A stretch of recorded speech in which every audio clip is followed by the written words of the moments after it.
The highly anticipated 2024 NFL Draft is happening right here in Detroit, and preparations are already underway. Joining us to share a preview of what's to come is Jose Flores and Arbelaez from Detroit Hispanic NFL Committee. Thank you so much for joining us this afternoon. So lots of fun programming coming up in the new year, but tell us about your work. I am president and CEO of the Hispanic Corporate C-Suite Alliance, and we really make sure to bring the best of the best in the United States of the Hispanic community, and we could not have encountered such a wonderful opportunity with the NFL coming to our home city, Detroit. And tell us about some of these events coming up. I think it's divided into two parts. The first part is how do we give back to the community. Everything that we raise is going to go towards scholarships for the kids in the Southwest area, especially Detroit Cristo Rey. And then we'll do clinics with the kids, teach them how to play. And the second part is a networking event for professionals and executives.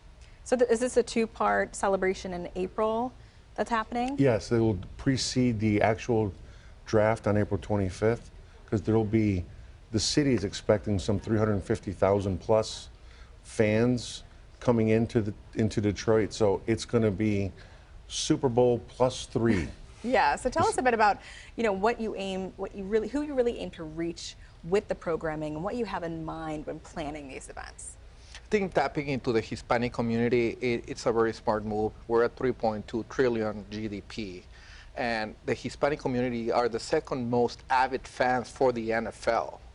So what we want to accomplish is how do we do a celebration of our heritage, and in that way we also give back to the community through the scholarships. Yeah, what's your favorite part about how all of this has really transpired? Tremendous pride. As the Hispanic community grows every year in the United States, we're at right now almost 20% of the population. You see now players being drafted.